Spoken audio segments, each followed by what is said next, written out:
네, 오늘도 영분별 이야기를 해보겠습니다. 음, 영분별이라기보다는 이제 소외가 되겠네요.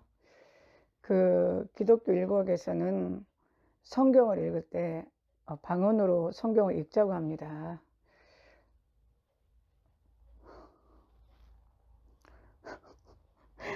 이게 지금 무슨 소리죠? 이게 어디서 들려오는 소리죠? 옛날에 사무엘이 아각을 처형할 때 소하고 뭐 양소리 들으니까 왕이셔, 이게 무슨 소리냐 그랬잖아요. 정말 뜻밖의 소리죠. 네. 제가 아는 제 친구 언니가요, 독실한 불교 신자였어요. 말이 독실하지, 이 언니는요, 불교 교리 자체가 독실한 게 아니라 그런 거 호기심 천국이야. 야, 누가 이랬다더라? 예, 누가 이랬다더라? 그러니까 불교 자체에 무슨 진리를 탐구하는 게 아니라, 야, 어디 가면 전생을 그렇게 잘한다더라? 어디 가면 어떻다더라? 그런 호기심 천국인데, 이 언니가 이제 악기를 많이 달아가지고요. 절에 가서 피아노 치러 이렇게 일주일에 한 번씩 절에 간다 그러더라고. 피아노 반주하러. 그랬는데요. 이 언니가 이제 아주 오래된 얘기예요. 저한테 그런 얘기를 하더라고요. 자기가 아는 어떤 분이 병에 걸렸대요. 그런데 이분이 금강경을 필사했답니다. 그러니까 우리 기독교에서 성경 필사하듯이 이 양반도 이제 금강경을 필사했대요. 필사하고 필사를 다 마쳤을 때 이 언니한테 그분이 그 한마디를 했대요. 나는 돌아오지 않을 거라고. 그런 얘기를 들은 적이 있습니다. 나는 금강경을 필사하신 분이 돌아오지 않겠다고 한 말이 뭔 말인지 모르겠어요. 뭐 지금 뭐 제가 잠깐 유추해 보면 이제 불교는 윤회 사상이 있잖아요. 돌고 돈다, 돌고 돈다. 그런데 이제 업을 끊으면 어떤 인간의 어떤 욕망이나 업을 끊으면 모든 것이 멸해지는 윤회, 그러니까 열반에 들어간다 그러잖아요. 그러면 다시 올 필요가 없죠. 왜냐하면 순환되는 생이 돌고 도는데 다시 오지 않겠다. 근데 돌아가신 분은 아마 돌아가신지 안 했는지는 모르지만 그때 금강경을 쓰신 분은 자기가 믿는 종교의 진리를 글씨로 씀으로 말미암아 자기의 업장을 소멸하고 이 생의 모든 욕망을 끊고 그래서 자기는 다시 생을 순환하지 않는다고 생각해서 그런 말을 한 것이 아닌가라는 생각을 합니다. 뭐 그분 뜻대로 되었으면 좋겠네요. 왜냐하면 그분은 그게 소원이었을 테니까요. 그렇지 않습니까? 네. 비록 타종교를 믿더라도 그분은 그게 종교적 신념이었고 확신이었고 자기가 병든 몸을 가지고 병든 몸을 두려워하지 않고 이제 이 생에서의 삶을 끝내고 자기가 원했던 불경 필사를 통해서 생의 모든 것들을 끊고 열반에 들어갈 수 있다고 확신을 했다면 그분이 정말 그런 삶을 살기를 저는 개인적으로 응원해주고 싶습니다. 뭐 아주 오래된 세월이지만요.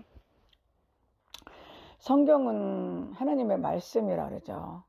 그래서 뭐 전 세계에 가장 많이 읽힌 책이 성경이라고도 하고 하는데 사실 성경을 읽어보면 전 세계에 가장 많이 팔렸을 수는 있어도 읽힐 것 같지는 않아요. 너무 어려워서. 그렇지 않습니까? 그렇지만 성경을 이제 진리죠. 하나님 말씀이니까. 근데 말씀이라도 사실은 그 말씀을 읽는 게 쉽지는 않다는 거죠. 성경 말씀을 읽는 게. 창세기서부터 읽고 출애굽기 중간서부터 이제 성막과 제사법이 나오잖아요. 그리고 민수기에서도 계속 제사법이 나옵니다. 레위기는 그냥 통째로 제사법이고 뒤에 가서 조금 나오고요. 그 다음에는 이제 신명기는 이제 또 앞에 있는 사경에 대한 어떤 회상이죠. 모세. 그러면서 이제 신명기 지나고 여호수아는 이제 전쟁에 대한 이야기가 들어가고 사사 이야기는 약간 뭐랄까 좀 우리나라 말로 얘기하면은 조선 시대의 정사가 아니라 야사 같은 얘기, 약간 변두리 주변 얘기들 같은 얘기들. 그러면서 이제 열왕기로 들어갈 때는 이제 어떻게 보면은 이스라엘의 그 역사적 배경을 이해를 못하면 그게 좀 알기가 쉽지는 않잖아요. 시대적 배경을. 그런 상태에서 뭐 시가서 같은 경우는 그 시대 사람들, 시공간을 초월해서 오늘날의 사람들도 공감할 수 있는 신앙적인 어떤 그런 그 찬미들을 그 아주 3,500년 전, 3,000년 전의 사람들이 동일한 수준으로 이렇게 글로 신앙을 표현했다는 건 놀라운 일이죠. 그죠? 그리고 역대 상하 같은 경우는 이제 다윗의 왕조의 입장에서 다윗의 왕조, 유다 왕조의 입장에서 이제 그거를 막 쓰면서 거기에 따른 어떤 그 성전에 대한 그 예법들에 대한 것들을 썼잖아요. 그리고 이제 예언서들은 그 시대와 시대를 간통하는, 그러니까 그 특정 시대의 예언자들, 특정 시대의 시대상을 얘기하면서도 모든 인간의 세상은 그 특정 시대를 모두 역사 안에서 반영하고 있기 때문에 오늘날에도 예레미야가 얘기했던 시대상은 오늘날에도 계속되고 있고, 오늘날에도 이사야가 예언했던 그 시대상과 하나님의 그 분노와 하나님의 애통함은, 그 하나님의 파토스라고 그러죠. 하나님의 그 애통하는 감정은 그때나 지금이나 그 예언서에도 그들안이 있는 것처럼 오늘날에도 시대상 안에서 하나님은 그 예언서에서 그려지는 하나님의 파토스가 오늘날에도 이게 나타날 수 있다는 거죠. 그렇지만 어느 정도는 또 그거를 이렇게 계속 집중해서 봐야지만 알아들을 수 있는 거죠.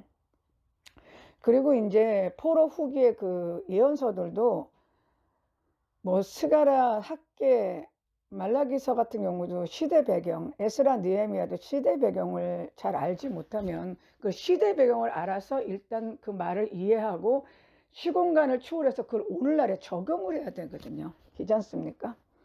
그리고선 이제 신약에 와서 예수님 시대 때는 그 로마라는 그 제국의 배경, 그리고 헤롯이라는 그 왕가에 대한 시대적 배경, 그리고 또 예수님 시대의 그 종교적 배경, 그 예수님 시대 그 종교적 배경도 알아야 되고, 그 다음에 이제 예수님은 왜 오셔야만 됐는가에 대한 시대적 배경, 세례요한은 어떤 존재였나, 뭐 이렇게 하면서 사도 바울에 들어가 갖고는 사도 바울은 왜 하나님께 이렇게 들었음을 받았나, 사도 바울의 인생과 그 사도 바울의 그 역사가 펼쳐지는 그 시대적 배경 같은 것도 다 이제 알아야지만 성경이 어느 정도 이렇게 인식이 되고 그거를 통해서 그거를 오늘날의 삶에 이렇게 적용할 수 있는 거죠. 그래서 그런 그 시대적 배경을 모르고 성경을 계속 읽을 때는 굉장히 읽기가 어렵습니다. 그리고 시대적 배경을 또 알아도 사실은 제사법이나 예법 같은 것들, 그런 것들은 시대적 상황을 알아도 사실 오늘날에 그거를 참 하기가 쉽지가 않죠. 뭐 아수르에 대한 얘기, 뭐 바벨론에 대한 얘기 같은 것들은 지금 역사에 없는, 한마디로 그 메소포타미아 지역에 있었던 나라들 아닙니까? 그런 나라들의 역사에 대한 심판 같은 것들을 오늘날에 이렇게 한다는 게 이렇게 쉬운 일은 아니죠. 그래서 읽고 또 읽고 읽고 또 읽어도, 그럼 일단은 그냥 성령의 특별한 조명이 없어도 그거를 참 이해하기가 쉽지는 않고, 이런 서신서는 그 바울이라는 사람이 자기가 하나님을 믿으면서 느꼈던 바울의 신앙관이 서신서에 녹여져 있는 거잖아요. 바울이 만난 하나님과 바울이 만난 하나님을 통해서 하나님이 어떻게 교회가 세워지길 원하고 어떻게 그거 예수 그리스도의 복음이 교회를 사람들에게 전해지면서 교회가 예수님의 복음에 전해지기를 원하냐에 대한 그런 얘기들은 그 바울의 그 신앙 안에서 그 녹아진 얘기들이기 때문에 바울은 내가 아니거든요. 우리가 그걸 이해한다 해도 나는 네가 아니기 때문에 100% 이해하기는 사실 어려워요. 네. 그래서 예, 3,000% 빠지는 얘기를 안 할게요. 또 3,000% 빠지면 주제하고 또 멀어지니까요. 어쨌든 아무리 바울이 위대한 신앙인이라도 그가 쓴 서신서 같은 경우도 그가 내가 아니기 때문에 그것은 그가 느낀 신앙이에요.